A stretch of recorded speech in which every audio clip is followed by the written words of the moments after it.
atheists, agnostics, long-haired weirdos, short-haired weirdos, vandals, hooligans. The government, hug the government, love the government, hug the government, love the government, hug the government. Welcome to The Politics Guys, a place for bipartisan, rational, and civil debate on American politics and policy.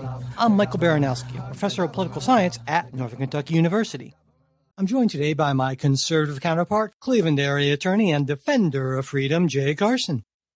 Hey, good afternoon, Mike. Hey, Jay. So, as usual, there were a bunch of things that we did not get to on the regular show that I definitely wanted to talk with you about. And the first one, which we had to move along in the interest of time, was another one of those Supreme Court oral arguments in the first week of the court's new term that I dealt with my beloved Consumer Financial Protection Bureau. Yes. And whenever I see those words, my heart just soars. But anyway, so here's the deal. If you don't know, CFPB was created in 2010. It was part of the Dodd-Frank financial reform legislation that was passed after the financial crisis a few years before that. And what you need specifically by Senator Elizabeth Warren. It was initially her idea. Baby. Exactly. Yeah. And in an attempt to ensure the independence of the agency, instead of funding it through the annual appropriations process, what the Congress did was they set it up they said, okay, here's the amount of funding. We're going to cap this amount.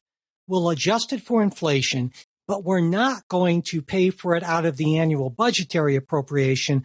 You're going to get this money from the Federal Reserve, which also, by the way, doesn't get its money through an annual appropriation. It gets its money basically through interest earned on government securities, more or less. And so it's a weird, unusual funding mechanism. And through it last year, in the last fiscal year, 2022, CFPB received a little over $640 million in funding. Now, the issue here, and the reason why this is before the Supreme Court, is the Constitution's Appropriations Clause. This is Article 1, Section 9. And that reads, the relevant section reads, no money shall be drawn from the Treasury, but in consequence of appropriations made by law. The argument here against the funding structure then is that the way I described it, that not only that it's not funded by congressional appropriations directly, but that it's funded by another agency that's not funded by congressional appropriations. That kind of double remove violates the Appropriations Clause, and that it's immaterial that Congress authorized this in the first place or that they placed a cap on the funding amount. That doesn't in the end matter. Now, the government's response to this is that, well, there's a long history of agencies being funded directly. I already mentioned the Federal Reserve.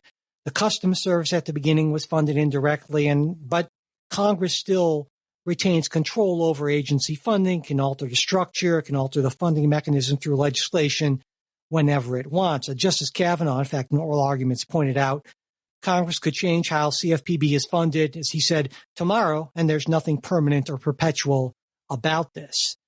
And also in oral arguments, Justice Jackson raised a concern about judicial overreach in kind of this policing of the funding choices of Congress by the court, saying, basically, or asking, where's the principle here for the court to employ in deciding whether a funding mechanism Congress authorized violates this clause, which kind of suggests to me that the rule she would want would be maybe as basic as if Congress sets up an appropriations process, that's an appropriation made by law. So that's where we are. I think that's all the background really we necessarily need. You might want to add some things, but what do you think about all this? Well, one man's independence is another man's lack of oversight. I guess is how I would, right? Okay. And that would seem to be the problem if the idea is the appropriation of the clause brings with it some or lack of accountability, maybe is the better word I should have used. That there ought to be some political accountability for any government institutions. Now, as you point out, and as Justice Brown pointed out, the political accountability would always be that, if Congress wanted to tomorrow, for this exercise, assume a speaker, wanted to, abolish the CFPB, it could do so. Or change its funding to $1 a year. Yeah. Yeah. So I think that's, I think that's a non-frivolous argument there, that, look, there is ultimately some accountability. That said, the biggest way in which Congress exercises its oversight tends to be through the budgeting process. So a agency that is free of that constraint is in many ways free of you could call it political interference, or you could call it good old fashioned congressional oversight. But I think that sums up the argument, right? Yeah. Except I think that does sum it up really well. I would add one thing, is that the word probably wouldn't be free of oversight, but the word would be more insulated from it, because again, Congress could pass a law. Well, again, yes, you point out, that theoretically Congress could get rid of it tomorrow. And so I guess here's my question. I say that theoretically, because I would wonder what would happen, right, if Congress. But they could also change. I could see an argument coming the other way, saying, "Look, Congress, who are you to tell us we can't keep doing this? It's not your money. You haven't appropriated anything."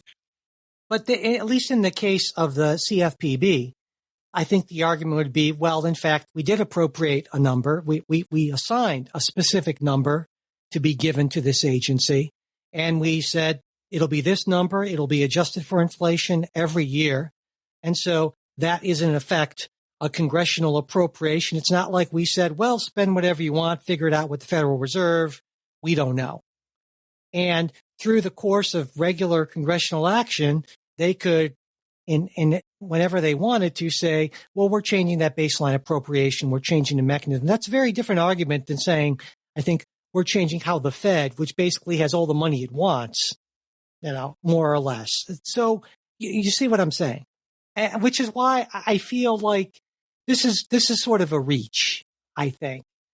If there hadn't been that initial appropriation, and if it hadn't been capped, then I think there's a stronger argument there, but that's not the case before it. So in a weird way, I think that there would be a better case for abolishing the Federal Reserve, or at least declaring the funding mechanism of the Federal Reserve unconstitutional, than declaring the funding mechanism for the CFPB unconstitutional.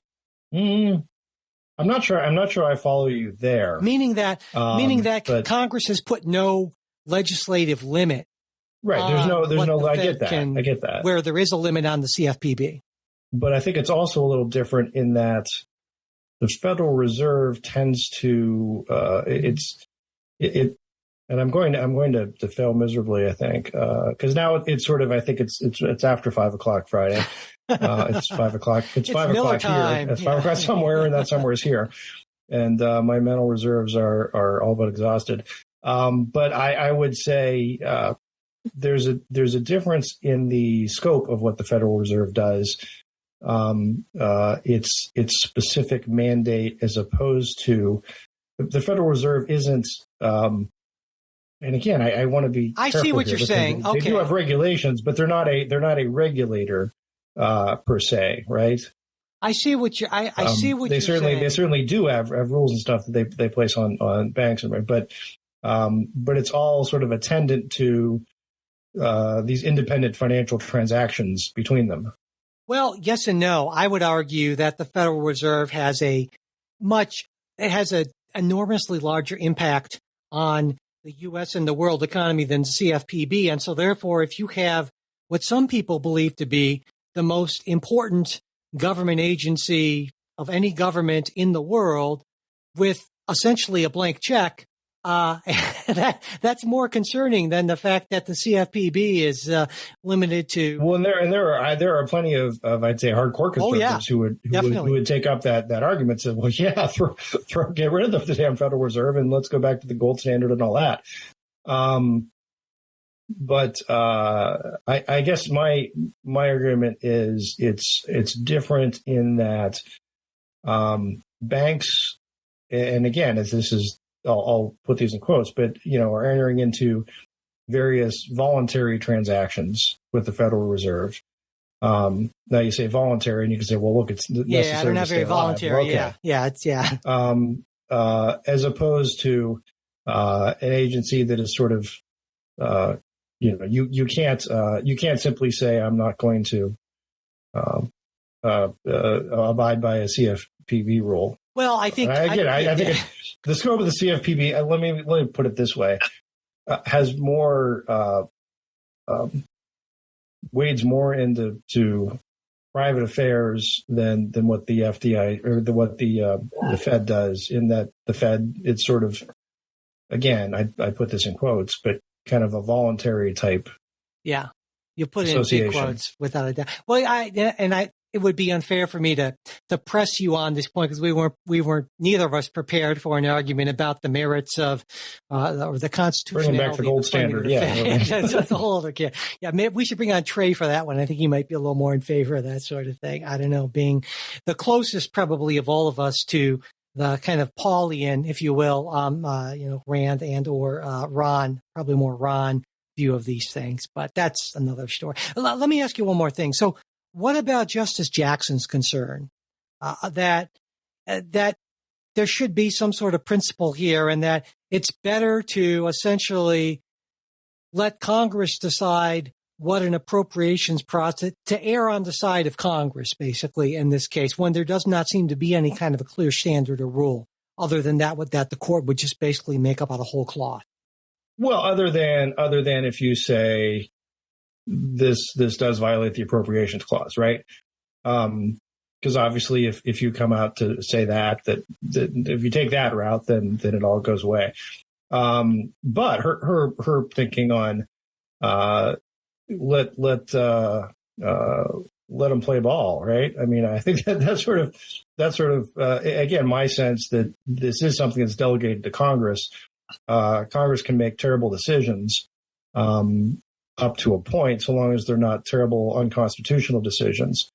And I guess that's sort of what the question that needs to be hemmed out. And I do think there's a judicial restraint argument to be made here.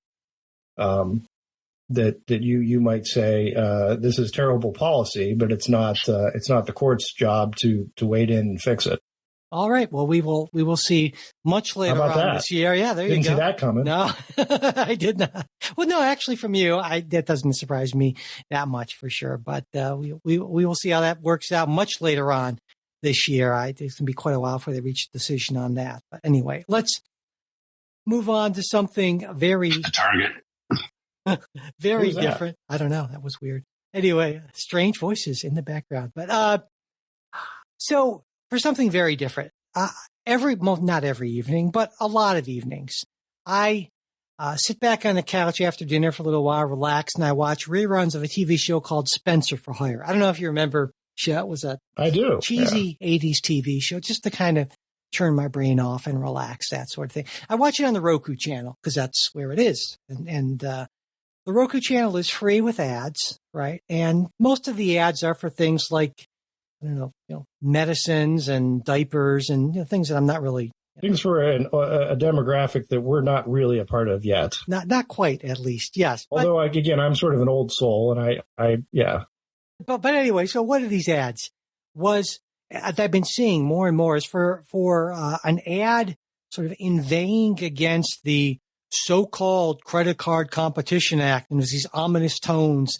They claim it's being pushed by evil corporations that want to take away rewards points that, if you listen to the ad, basically make America possible.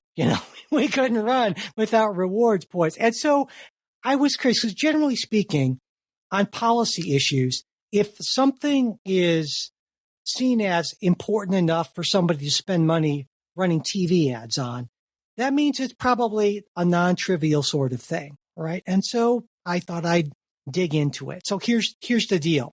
the Credit Card Competition Act, we'll call it the Triple C. No, we won't call it the Triple CA. The Credit Card Competition Act. It's bipartisan Senate legislation. It was introduced by Dick Durbin, Democrat of Illinois. Another Democrat co-sponsored it, as well as two Republicans, Roger Marshall of Kansas and Ohio's own J.D. Vance are the four sponsors. And the stated goal of this is to give merchants a choice of who processes their credit card transactions beyond Visa and MasterCard. Together, they control somewhere around 83% of all payment network activity. And because if you don't go with Visa or MasterCard for your transactions, that basically means you don't get to accept Visa or MasterCard. You're basically out of business in our modern, right, consumer economy.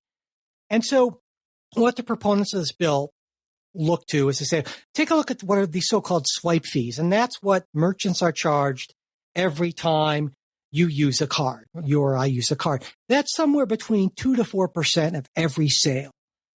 If we compare that to swipe fees in Europe, 0.3%. They're capped by law at that point. And so the thinking here is, well, we don't want to put hard caps in place like they have in the EU, but we're getting hosed on these fees because Visa and MasterCard have a duopoly.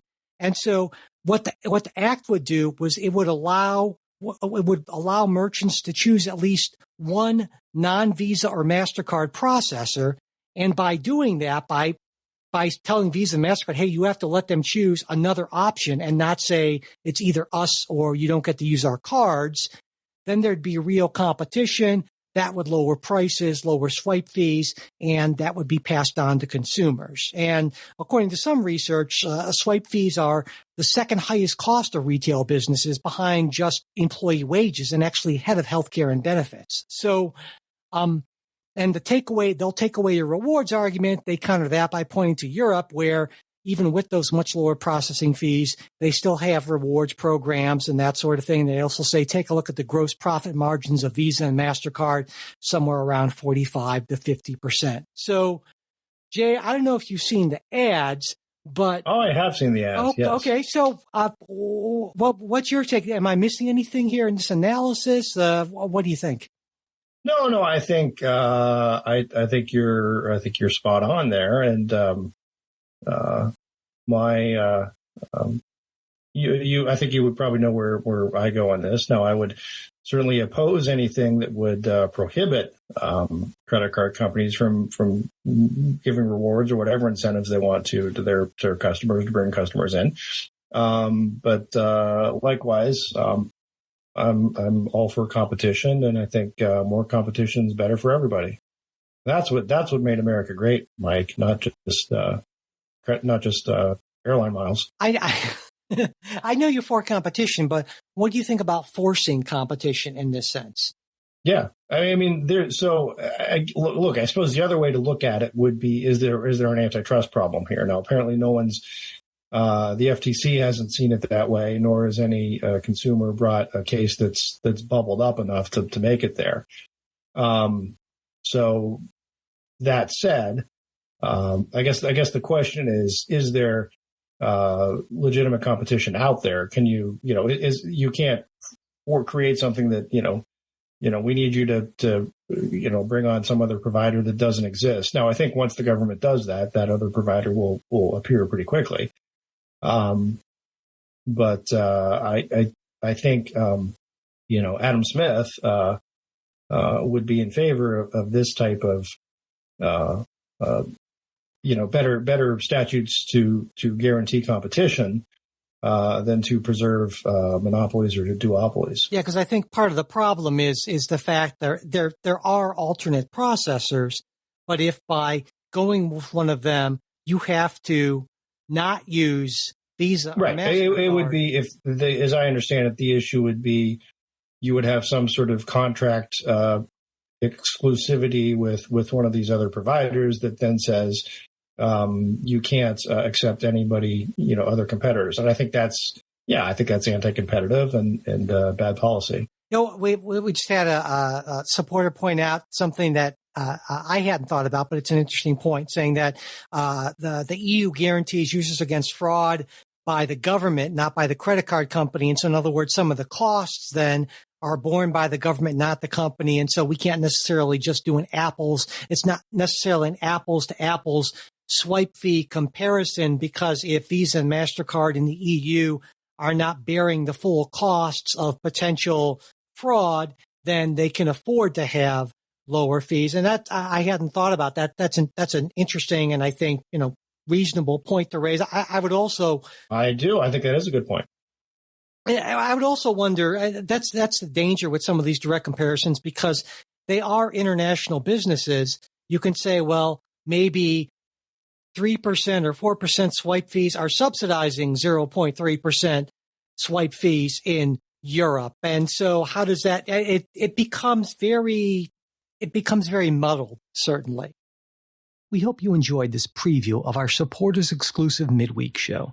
If you'd like to hear the rest of the episode, we hope you'll consider becoming a supporter. Supporters get ad-free access to all of our shows, membership in our Politics Guys Discord group where you can join in on the conversation, and other benefits at different levels of support. To become a supporter, go to patreon.com/politicsguys. You can also support us through Venmo or @politicsguys or through PayPal. You'll find all of our support links in the show notes as well as at politicsguys.com/support. And if you'd like to get the midweek show, but you're not in a position to become a financial supporter, that's not a problem. Just send me an email at mike@politicsguys.com and I'll be happy to get that set up for you.